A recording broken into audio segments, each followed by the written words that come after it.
ప్రభువు మీతో ఉండును గాక. మీ ఆత్మతోనూ ఉందురుగాక. పునీత మత్తయి గారు వ్రాసిన సువిశేషంలోని భాగము. ప్రభువా మీకు మహిమ కలుగునుగాక. 18వ అధ్యాయము వచనములు 7. ఆటంకములతో కూడిన ప్రపంచమా అనర్థము. ఆటంకములు తప్పవు, కాని అందుకు కారకుడైన వానికి అనర్థము. ఇది క్రీస్తుని సువిశేషము. క్రీస్తువా మీకు స్తుతి కలుగునుగాక. Praise the Lord, praise the Lord, praise the Lord, praise the Lord. Hallelujah, hallelujah, hallelujah, hallelujah, hallelujah. హల్లెలూయా.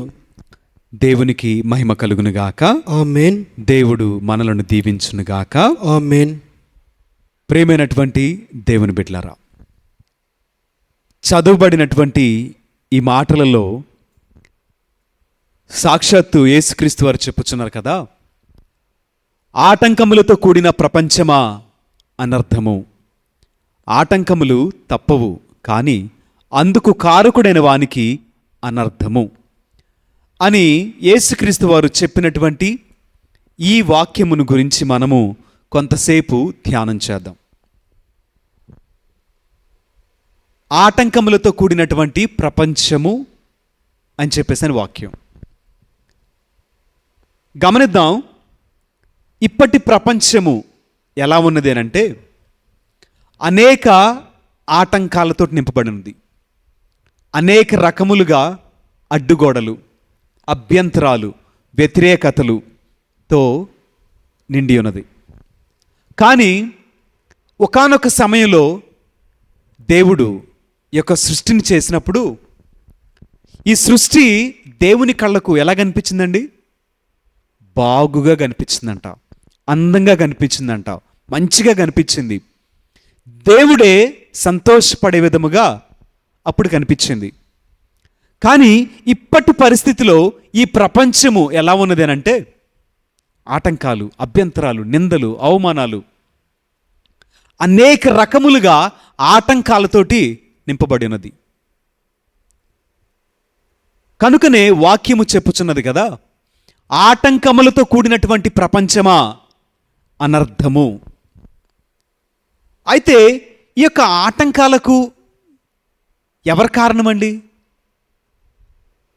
ఈ ఆటంకాలను ఎవరు సృష్టించారు అనంటే మనందరము మొట్టమొదటిగా చెప్పేటువంటి పేరు అపవాది పేరు, సాతాన్ అంటాం. నిజముగా అపవాదే ఆటంకాలు సృష్టిస్తున్నాడా?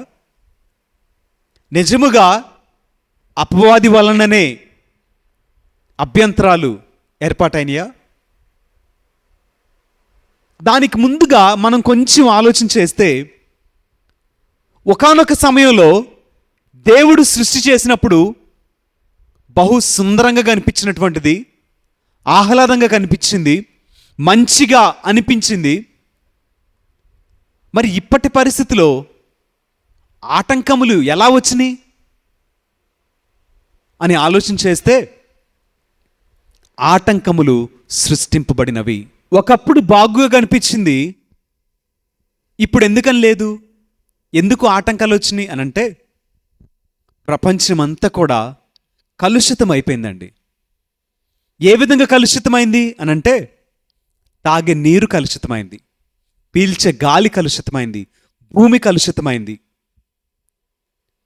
ప్రతి స్థలము కూడా కలుషితం అయిపోతూ ఉంది.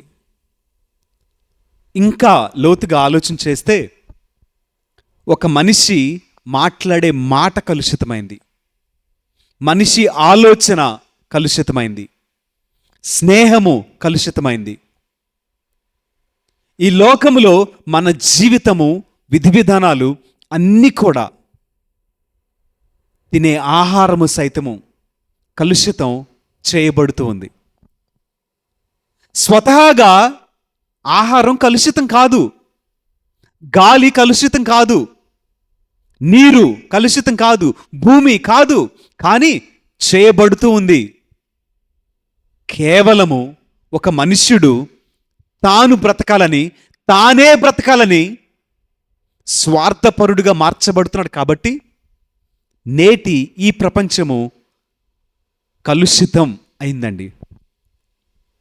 గమనించండి, తినే ఆహారం ఎంత కలుషితమైంది. ఇప్పుడు కనీసం 60 సంవత్సరాలు కూడా బ్రతకలేనటువంటి పరిస్థితి. పీల్చుకునేటువంటి గాలి కలుషితమైంది, నీరు కలుషితమైపోయింది. వీటన్నిటికీ ఒకటే కారణం కదా, మనిషి స్వార్థపరుడుగా మార్చబడటమే. నేను బ్రతకాలి, నేనే బ్రతకాలి అనే నినాదం ఎలా ఉంది? అందరం బ్రతకాలి, అందరితో కలిసి నేను బ్రతకాలి, అందరము సంతోషముగా బ్రతకాలి అనేటువంటి నినాదము ఎలా ఉంది? ఆలోచించేయండి. సృష్టింపబడినప్పుడు ఈ మనుష్యుడు కూడా మంచివాడే. ఆ మనిషిలో మానవత్వం ఉంది, ప్రేమ ఉంది, మంచి గుణం ఉంది, సహాయం చేయగలిగిన మంచి మనసు ఉంది, మంచి ఆలోచనలు ఉన్నాయి. కానీ స్థితిగతులు ఏమైపోయినాయండి అంటే దురాశ. చెప్పబడినట్లుగా దురాశ దుఃఖానికి చేటంట. సరే, మనం ఆలోచించేద్దాము,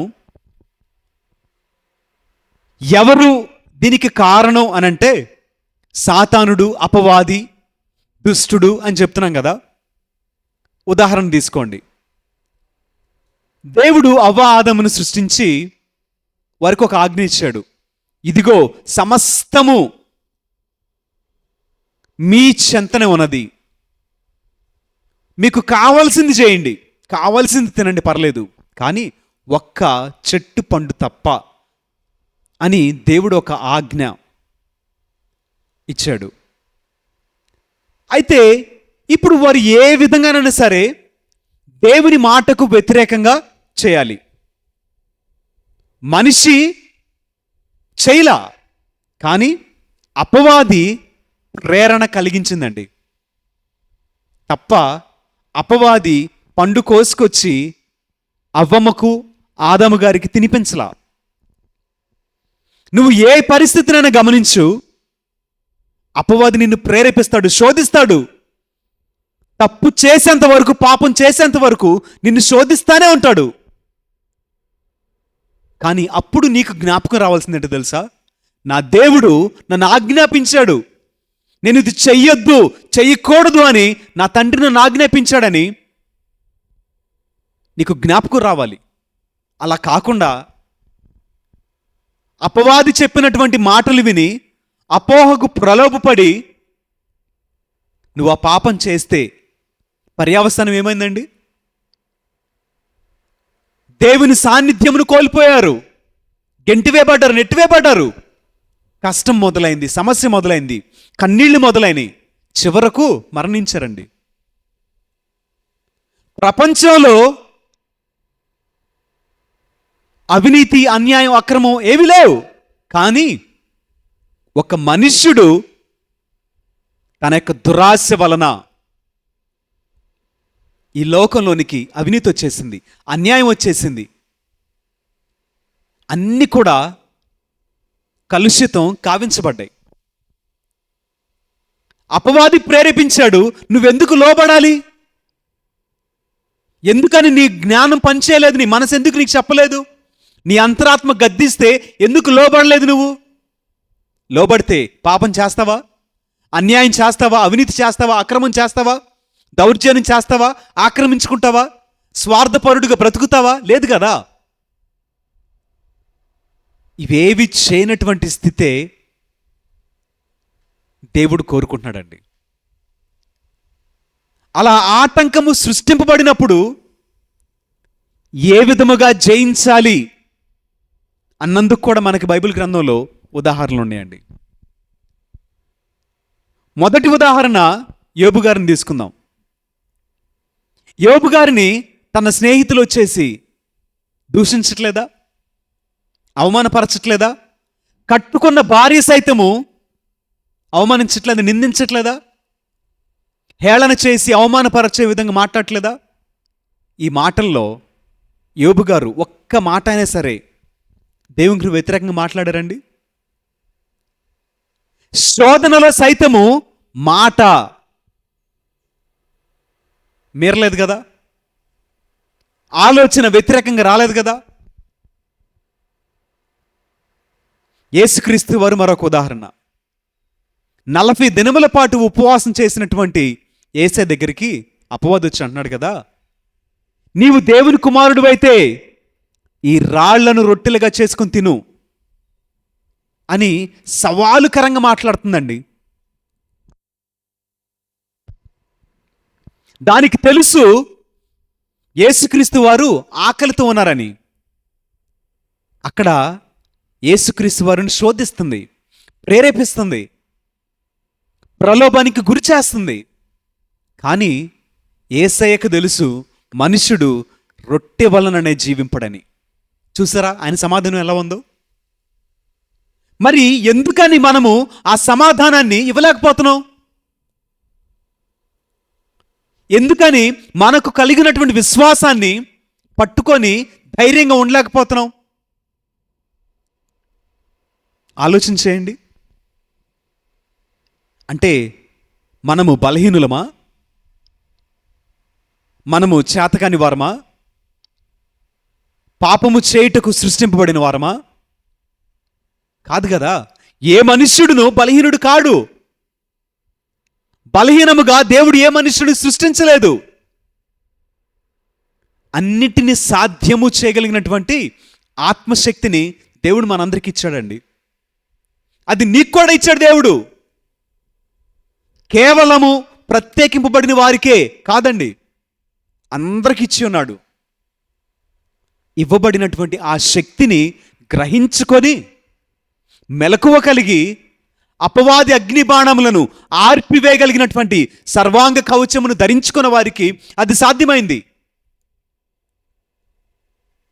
అంటే దేవుడు నీకు సర్వాంగ కవచాన్ని ఇవ్వడా? ఇవ్వలేదా? ఆయన ఇవ్వగలడు, ఆయన ఇస్తాడు. మనం పొందుకోవాలి, మనం అడగాలి. దేవా, అపవాది అగ్ని బాణములను ఎదిరించుటకు సర్వాంగ కవచం నాకు దయచేయండి అని చెప్పి మనం అడిగినటువంటి దినమున మనము కూడా పాపాన్ని తప్పించుకోగలుగుతామండి. ఆ ప్రేరణ నుంచి బయటపడగలుగుతామండి. మనము ఆలోచన చేస్తే పాపమునకు కారకాలు ఉన్నాయి, కారణాలు ఉన్నాయి. పాపమునకు కారకములు, కారణములు ఉన్నాయి. కారకములు అనంటే ఆబ్జెక్ట్స్, కారణాలు అంటే మనం ఇచ్చేటువంటి రీజన్స్. మొట్టమొదటి కారకం ఏంటి అనంటే మన యొక్క శరీరమే. ఏంటండి? మొదటి కారకము మన శరీరమే. ఎందుకని శరీరము అనంటే ప్రతి మనుష్యుడు కూడా చెప్పే మాట ఏంటంటే, మనము మనుషులం కదండి, సర్వసాధారణం అండి పాపం చేయటం, సర్వసాధారణం అండి, అది ఎలా జయించాలండి అని చెప్పేసి అని యవనస్తులు అంటారు, పెద్దవాళ్ళు అంటారు. ఈ శరీరపరమైనటువంటి పాపము పెద్దవారిలో ఎలా ఉంది, యవనస్తుల్లో ఎలా ఉంది, మనం ఒకసారి ఆలోచించేద్దాం. యవనస్తులు తీసుకున్నట్లయితే యవనస్తులంట పాపపు క్రియలు జరిగించడానికి, శరీరమును తృప్తిపరచుటకు వారు ఆతురతగా ఆశ కలిగిన వారై పరిగెత్తుచూ ఉన్నారండి. శరీరమును తృప్తిపరచాలని వారు ఎంతో ఆశపడుతున్నారు. ఈ శరీరాన్ని తృప్తిపరిచే క్రమంలో వాళ్ళనే మాట ఏంటంటే, మనుషులం కదా, మనుషులకు వచ్చేటువంటి బలహీనతలు, శరీరపరమైనటువంటి ఆశలు జయించలేనటువంటివి అని చెప్పి వారికి వారే సమర్థించుకుంటూ ఉంటారండి. మరి ఇదే శరీరం కలిగినటువంటి ఒక వ్యక్తి అంటున్నాడు కదా, ఒకసారి వాక్యం చదువుకుందాం. కొరింథీయులకు రాసినటువంటి లేఖ, పౌలు గారు కొరింథీయులకు రాసినటువంటి లేఖ, 1వ లేఖ 9వ అధ్యాయము 25వ వచనం నుంచి మనం ఒకసారి చదువుకుందాం. పోటీలో పాల్గొన్నటువంటి క్రీడాకారుడు తన్ను తాను కఠిన శిక్షకు లోబరుచుకొనును. అశాశ్వతమగు కిరీటమునకై వారు అట్లు చేయుదురు, కానీ శాశ్వతమగు దానికై మనము ఆ విధముగా చేయుదము. కనుక గమ్యము లేకుండా నేను పరిగెడుటలేదు, గాలితో గ్రుద్దులాడుట వలె నేను పోరాడుటలేదు. ఇతరులకు బోధించిన పిదప నేను భ్రష్టుడను కాకుండాటకై నా శరీరమును నలుగగొట్టుకొనుచు అదుపులో ఉంచుకొనుచున్నాను అని చెప్పారండి. ఇక్కడ పౌలు గారు చెప్పేటువంటి మాట ఏంటి అనంటే, పరుగు పందెంలో పాల్గొన్నటువంటి ఒక క్రీడాకారుడు బహుమానం కోసమే పాల్గొంటాడంట. ఎవరు ఓడిపోవటానికి పాల్గొనరు కదా. ప్రతి ఒక్కడు కూడా గెలవాలని, కప్పు పట్టుకోవాలనే ప్రయాసపడతాడు. అందుకోసమే పోటీలో పాల్గొంటాడు. ప్రతి క్రైస్తవుడు కూడా ఒక క్రీడాకారుడే. పోటీలో పాల్గొన్నటువంటి ఒక క్రీడాకారుడివి నువ్వు. ఈ పోటీలో అవాంతరాలు వస్తాయి, ఆటంకాలు వస్తాయి, బలహీనతలు వస్తాయి, ప్రేరేపణలు వస్తాయి, శోధనలు వస్తాయి, ఆటంకాలు వస్తాయి, అభ్యంతరాలు వస్తాయి. ఏదో ఒక రూపంలో నిన్ను పడవేయుటకే అన్నీ వస్తాయి. అయినప్పటికీ కూడా ఇక్కడ పౌలు గారు అంటున్నారు కదా, మనము కఠిన శిక్షకు గురి అవ్వాలంట. పోటీలో నిద్రలేసి వెంటనే పోటీ పరిగెత్తి గెలుస్తావా? గెలవవు కదా. మనకందరికీ తెలుసు ఒలింపిక్స్లో అనేక దేశాల నుంచి అథ్లెట్స్ వస్తారు. వీరంతా కూడా ఈ ఒలింపిక్స్ వచ్చేటువంటి సమయం కోసం రోజు చక్కగా తిని ప్రశాంతంగా పడుకొని రెస్ట్ తీసుకోరండి. అవి వచ్చే సమయానికి కఠినమైనటువంటి శ్రమ,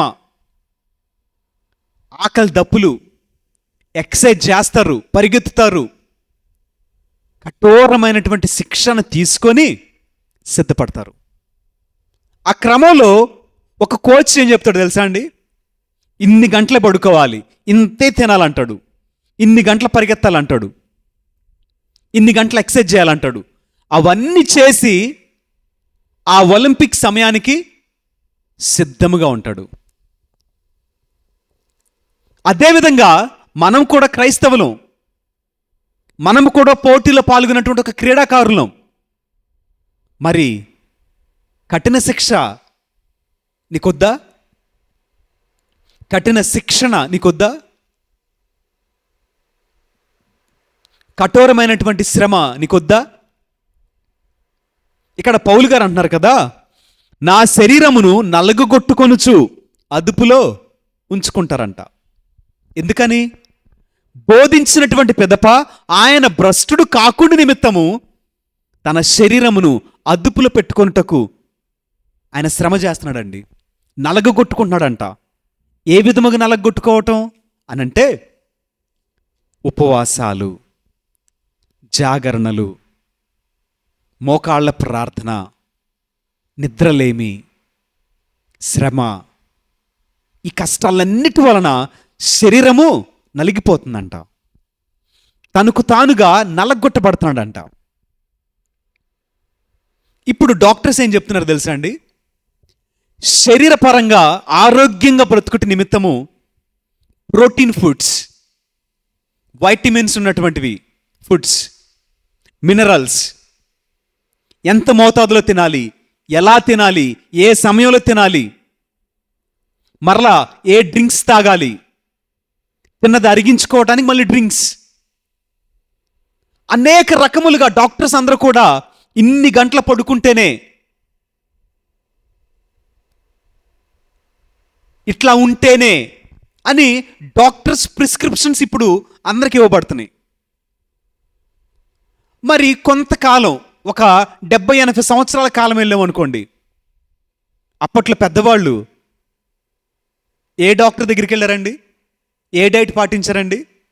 3 పూట్ల అన్నం తినవాళ్లే. ప్రోటీన్స్ ఉన్నాయో, వైటమిన్స్ ఉన్నాయో, మినరల్స్ ఉన్నాయో ఎవరు కౌంట్ చేసుకుని తినలేదు కదా. ఎక్కడండి 10 గంటలు పడుకునే వాళ్ళు? ఎక్కడండి? వేకుజామునే లేచి పొలాలకు వెళ్ళేసేసి మరలా సందెకాడకు కదా వాళ్ళు పని నుంచి తిరిగి వచ్చింది. మరి ఇంత పని చేసిన వాళ్ళు 90 సంవత్సరాలు బ్రతికారు, 100 సంవత్సరాలు బ్రతికారు. వాళ్ళ కాళ్ళు నొప్పులు ఉండవు, నడువు నొప్పి ఉండదు, వాళ్ళకి గుండె ప్రాబ్లమ్స్ రావు, వాళ్ళకి షుగర్ ఉండదు, కొలెస్ట్రాల్ ఏముండదు. కానీ ఇప్పుడు అన్ని కొలుచుకొని మరీ తింటాం. అయినప్పటికీ కొలెస్ట్రాల్ ఉంటుంది, అయినప్పటికీ షుగర్ ఉంటుంది, అయినప్పటికీ గుండె ప్రాబ్లం ఉంటుంది, అయినప్పటికీ లేనిపోని రోగాలన్నీ కూడా ఈ శరీరానికి వచ్చేస్తున్నాయి. కానీ పౌలు మహాభక్తుడు అంటున్నాడు కదా, శరీరమును నలగగొట్టుకున్నాడంట. ఉపవాసాలంట, నిద్రలేమి, జాగరణలు, రాత్రంతా కూడా జాగరణలు. ఏమండి, యేసుక్రీస్తు వారు అందుకు మినహాయింపు కూడా కాదు కదా. తన శరీరమును అదుపులో ఉంచుకొనుటకు రాత్రంతయు ఆయన ప్రార్థన చేయలేదా? జాగరణలు చేయలేదా? 40 దినముల పాటు ఉపవాసం చేయలేదా ఆయన? మరి మనం ఎందుకండి చాలా అలసిపోయినట్లుగా, నిద్రలేమిగా, ఉపవాసం ఉండలేని పరిస్థితిగా మనం ఎందుకు వచ్చేసాం?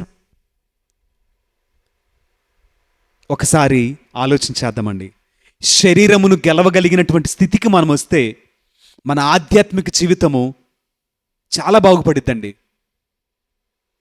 మన ఆధ్యాత్మిక జీవితము బలపడిద్ది. మనము తప్పక బహుమానాన్ని పొందుకొనుటకు పరుగు పందులు పాల్గొనవచ్చు, పరిగెత్తవచ్చు, బహుమానం మనం పొందుకోవచ్చు. అలా కాక శరీరాన్ని తృప్తిపరుస్తూ శరీరం అడిగిందల్లా చేస్తూ పోతే ఆత్మను నీవు ఎప్పటికీ తృప్తిపరచలేవు. వాక్యము సెలవిచ్చినది కదా, ఆత్మ కోరిన దానికి శరీరము కోరేదానికి విరుద్ధంగా ఉంటుందంట. 2 ఒకటి కాదు. శరీరంను తృప్తిపరచువాడు ఆత్మను, దేవుడిని ఎప్పటికీ తృప్తిపరచలేడు. మరి నీవు నీ శరీరాన్ని తృప్తిపరచుచు నీ యవ్వన ప్రాయాన్ని వృధా చేసుకుంటే మరి దేవుని కాడెప్పుడు మోస్తావు? దేవుని కొరకు ఎప్పుడు పరిగెత్తుతావు? దేవుని కొరకు సంఘాన్ని ఎప్పుడు కడతావు? దేవుని కొరకు మనుషులను ఎప్పటికీ సమకూరుస్తావు? నీ బలమంతా ఉడిగిపోయిన తర్వాత వాక్యం సెలవిస్తుంది కదా, నీవు నీ యవ్వన ప్రాయమందు సంతోషించుము, సుఖించుము, ఆనందించుము, కానీ ఒకానొక దినమందు నీవు లెక్క చెప్పవలసి ఉన్నదని జ్ఞాపకం ఉంచుకొనము అని వాక్యము సెలవిస్తుందండి. ఇప్పటికైనా మేల్కొనగలవా? శరీరం అనేటువంటి ఆటంకాన్ని జయించగలవా? శరీరం అనేటువంటి ఆటంకాన్ని దాటగలవా? శరీరపరమైనటువంటి ప్రేరణను దాటగలవా? జయించగలవా? ఆలోచించేయి. మరొక విధంగా మనం ఆలోచన చేస్తే, శరీరము పెద్దవారికి ఎలా ఆటంకముగా ఉన్నదనంటే, వీరందరూ కూడా ఈ లోకపరంగా అధికారం కావాలి, ఒక సింహాసనం మీద కూర్చోవాలి. దానికోసం వీళ్ళు ప్రయాసపడతారండి. మరి ఇంకొక మాట మనం ఆలోచన చేస్తే, ఈగో చాలా ఎక్కువ ఉంటుంది. మనకున్నటువంటి స్థాయిని బట్టి, మనకున్న పేరుని బట్టి, ప్రతిష్టని బట్టి. మరి ఆ స్థితిగతులలో నువ్వు పైన కూర్చొని ఉంటే మరి ఎప్పుడు తగ్గింపబడతావు? ఈ లోకపరమైనటువంటి అధికారము, ఈ లోకపరమైనటువంటి పేరు ప్రఖ్యాతులు, ప్రతిష్టలు, ఇవన్నీ కూడా శరీరానికే కదా. బైబిల్ గ్రంథంలో మనకు ఒక చక్కటి ఉదాహరణ ఉందండి. హేరోదు రాజు సింహాసనము కొరకు పిలాతు సింహాసనము కొరకు వారు అన్యాయం జరిగించారు, అక్రమము జరిగించారు. మరి మనం ఎలా ఉన్నాం? ఆదర్శంగా ఉన్నామా? మన వెనక తరములకు ఆదర్శముగా మనం నిలబడగలుగుతున్నామా? లేక అధికారం కావాలని, పదవి కావాలని, పేరు ప్రఖ్యాతులని, ఈగో కలిగి మనం జీవిస్తే మరి మన వెనుకున్నటువంటి తరానికి మనము ఎలాంటి మాదిరిని ఇస్తున్నామండి? ఆలోచించేయండి. మన జీవితము మాదిరికరముగా మార్చబడాలి కదా. మనము మోకరిస్తే ఆటోమేటిక్గా మన బిడ్డలు మోకరించరండి. మనం మోకరించి ప్రార్థన చేస్తే బిడ్డలు మోకరించరా? ఒక సాధారణమైన జీవితాన్ని జీవిస్తే, డౌన్ టు ఎర్త్ జీవితాన్ని జీవిస్తే మన వెనుకున్నటువంటి వారు దానిని నేర్చుకోరా? ఏం నేర్పించాలనుకుంటున్నారు? పవర్ ఓరియంటేషనా? అధికారమా? ధనమా? విలాసాల, విందుల? ఇవి నేర్పించాలనుకుంటున్నారా? పాడు చేస్తున్నారు. ఒకసారి మనము వాక్యం చదువుకుంటే పౌలు గారు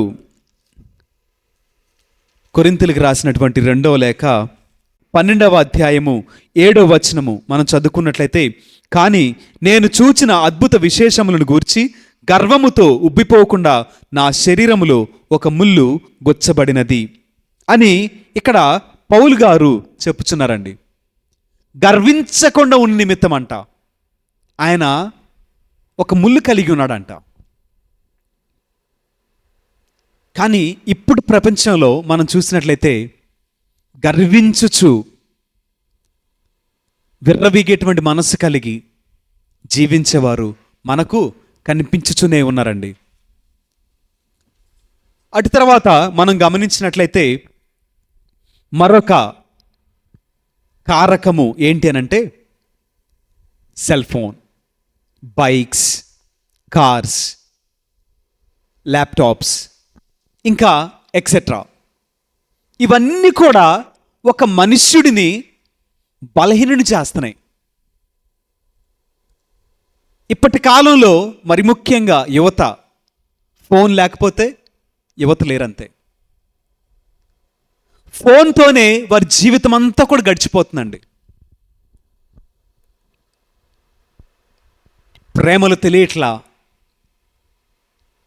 కుటుంబం అంటే, బాధ్యతలంటే, ఆప్యాయత అంటే, అనురాగం అంటే తెలియనటువంటి ఒక పరిస్థితికి నేటి సమాజము ఉన్నది.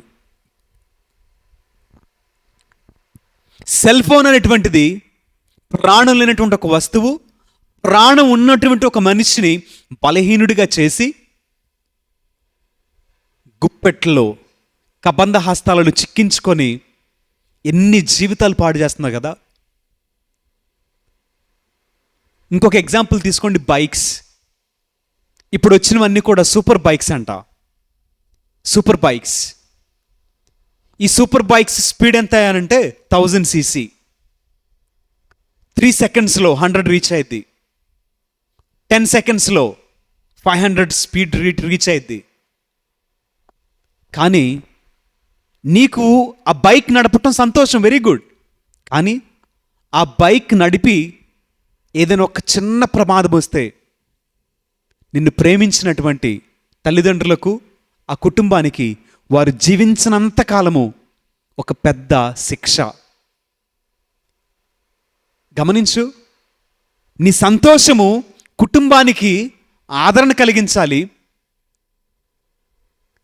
నీవు కుటుంబానికి మేలులుగా మార్చబడాలి. కానీ నీ యొక్క పని కుటుంబానికి తీరని వేదన, కన్నీటిని మిగులుస్తూ ఉంటే ఇప్పటికైనా విడిచిపెట్టలేవా? కొంతమంది గేమ్స్కి అడిక్ట్ అయిపోయి, పబ్జి మరి ముఖ్యంగా అడిక్ట్ అయిపోయి, వారి చుట్టూ పరిసరాలు ఏం జరుగుతుందో కూడా తెలియనటువంటి బలహీనులుగా మార్చబడ్డారండి. వ్యసనంగా మార్చబడింది ఫోన్ అనేటువంటిది. మరి ఈ వ్యసనాలు, ఈ కారకాలు ప్రాణం ఉన్నటువంటి నిన్ను బలహీనులు చేస్తే దానిని దాటవా? ఈ ఆటంకమును దాటుటకు ప్రయత్నం చేయవా? నీ జీవితము శరీరము కొరకు కాదు. నీ జీవితము సెల్ ఫోన్ కోసం కాదు, ఒక కార్ కోసం కాదు, ఒక బైక్ కోసం కాదు, లోకం కోసం కాదు. నీ జీవితము దేవుని కొరకు. నీ జీవితము ఆయన సేవ కొరకు. మరి ఆటంకపరిచేటువంటి ఈ కారకములను దాటవా? ఈ కారకములను సృష్టించుకుంటుంది ఎవరు? అపవాద లేక నీవేనా? అపవాది తీసుకొచ్చి నీ చేతులు పెట్టలేదు, నీవే దానిని తీసుకున్నావు. నీవే దానిలో గేమ్ ఆడుతున్నావు. నీవే చేయకూడనివి చేస్తున్నావు. చేసేందుకు అపవాది నిన్ను ప్రేరేపిస్తున్నాడు. జ్ఞానము కలిగి మనము ప్రవర్తిద్దాం. మరొక మాట మనం ఆలోచించేస్తే, కారణాలు. ఇప్పటి వరకు ఆటంకపరిచేటువంటి కారకాలను తెలుసుకున్నాం. ఇప్పుడు ఆటంకపరిచేటువంటి కారణాలు, ద రీజన్స్. ఏ రీజన్స్ అండి? ఏంటి కారణాలు అని అంటే, ఒక మనుషుడు అంటాడు కదా, నాకు టైం లేదు, నాకు శక్తి లేదు, నాకు తీరిక లేదు. ఎందుకు అనంటే పనులు, స్నేహితులు, విందులు, వినోదాలు, ఇంకేదో చేయటం కోసం ఆ మనుషుడు అంటాడు కదా, నాకు టైం లేదండి, సమయం లేదు, తీరిక లేదు, ఓపిక లేదు. ఈ పరిస్థితికి మనం వచ్చేసామండి. నిజముగా మనం ఆలోచన చేస్తే టైం దేనికి లేదు? టైం ఎవరికి లేదు అని అంటే, తల్లిదండ్రులతో మాట్లాడటానికి టైం లేదు. అదే టైంలో ఒక ఫ్రెండ్ ఫోన్ చేశాడు అనుకోండి, వెంటనే ఏం చేస్తావు? మమ్మీ ఇప్పుడే వస్తా అని చెప్పేసి అని మళ్ళీ బయటికి వెళ్ళిపోతావు. అదే సమయాన్ని చర్చికి వెళ్ళాల్సిన పరిస్థితి, ఏమంటావు తెలుసా? నేను నైట్ షిఫ్ట్ చేశా కనుక నేను ఇప్పుడు రెస్ట్ తీసుకోవాలి. Very good. అదే మార్నింగ్ షిఫ్ట్లో నువ్వు మరలా వస్తే నీకు అదనంగా 2 అదనంగా ఇస్తానంటే వెళ్తావా వెళ్ళవా? చెప్పండి, వెళ్తావా వెళ్ళవా? వెళ్తాం ఫాదర్. తప్పక వెళ్తాం. కారణం ఏంటి? డబ్బులు వస్తాయి, అప్పులు తీరుతాయి, అవసరాలు తీరుతాయి. ఏంటండి, ఒక మనిషికి సమయం లేదా? తీరిక లేదా? అలసిపోయావా? ఎందుకోసం అలసిపోయావు? నీ జీవితం కోసం నువ్వు అలసిపోయావు. దేవుడి కోసం అలసిపోయావా? నీకు ఆ ఉద్యోగం ఇచ్చిన దేవుడు, చేసుకోవటానికి శక్తినిచ్చిన దేవుడు, నీ కుటుంబాన్ని పోషించుకోవడానికి దేవునికి మార్గం చూపిస్తే, దేవుని కొరకే సమయం లేనటువంటి ఆటంకాన్ని నువ్వు సృష్టించుకుంటున్నావు. మెయిన్ కారణం ఏంటంటే అండి, డిసిప్లిన్ లేకపోవటం. డిసిప్లిన్ ఉంటే నువ్వు ఏ టైంకి ఏది చేయాలో అది చేసుకుంటూ వెళ్ళిపోతావు కదా. అలా కాకుండా షికార్లని, స్నేహితులని, విందులని, వినోదాలని, పార్టీలని, ప్రయాణాలని, ఎక్కడెక్కడికో వెళ్ళిపోతూ ఉంటే సమయం ఎలా వచ్చింది నీకు? అదే దేవుడు కూడా సమయం నేనివ్వనంటే నువ్వు వెళ్ళి పార్టీ చేసుకో, ఫ్రెండ్స్ తోటి షికార్కి వెళ్ళు, చూద్దాం. ఇక్కడ మనం గమనించవలసినటువంటి విషయం అండి అది.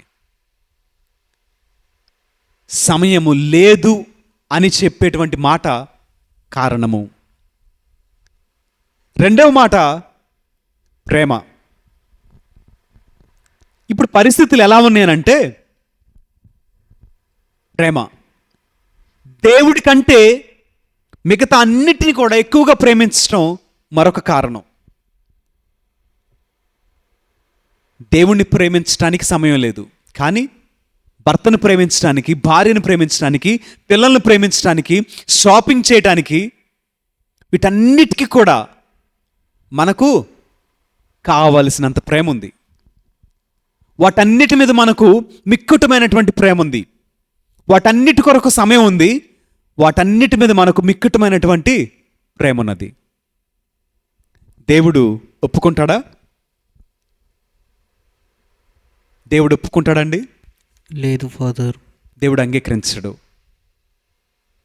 ఎందుకు అనంటే, దేవుని కొరకు నీవు సమయం లేదని, దేవుడి మీద ప్రేమ లేదని, తీరిక లేదని నువ్వు ఇలాంటి కారణాలు చెప్తే దేవుడు నిన్ను అంగీకరింపడు. ఆలోచించేయండి. పౌలు గారు కొలొస్సీలకు రాసినటువంటి లేఖలో 3వ అధ్యాయము 22వ వచనము మనం ఒకసారి చదువుకుంటే, అక్కడ వాక్యము చెప్పుచున్నది కదా. గలతీలకు రాసినటువంటి లేఖ, గలతీలకు రాసినటువంటి లేఖ 3వ అధ్యాయము 22వ వచనము. కానీ ప్రపంచమంతయు పాపమునకు వశమై ఉన్నదని పరిశుద్ధ గ్రంథము తెలుపుచున్నది. ప్రపంచమంతా కూడా పాపమునకు వశమే ఉన్నదంట. ఈ ఆటంకమును జయించగలవా? నిన్ను బంధించి ఉన్నటువంటి శరీరాన్ని, ప్రాణం లేనటువంటి వస్తువులను దాటుకొని రాగలవా? తీరిక లేనటువంటి పని ఒత్తిడి, ఉద్యోగాలు, ప్రయాణాలు, పార్టీలు, విందులు, వినోదాలు, వీటన్నిటి నిమిత్తము దేవుని కొరకు సమయం లేదని కారణం చెప్పేటువంటి స్థితిని దాటగలవా? లోకమును ప్రేమించి భర్తను, భార్యను, పిల్లలను, బంధువులను దేవుడి కంటే అధికముగా ప్రేమించి దేవుని ప్రేమించలేనటువంటి కారణాన్ని దాటగలవా? తీరిక లేదని, సమయం లేదని, శక్తి లేదని చెప్పేటువంటి కారణాలను దాటగలవా? ఆటంకపరిచేవానికి శ్రమ. అపవాది నిన్ను ప్రేరేపిస్తే ప్రేరణకు లొంగొద్దు. ప్రేరణను దాటి, ఆ స్థితిగతులను దాటి మనము దేవుని కొరకు నిలబడదాం. దేవుడు ఇచ్చేటువంటి బహుమతిని పొందుకుందాం. దేవుడు మనలను దీవించునుగాక. ఆమేన్.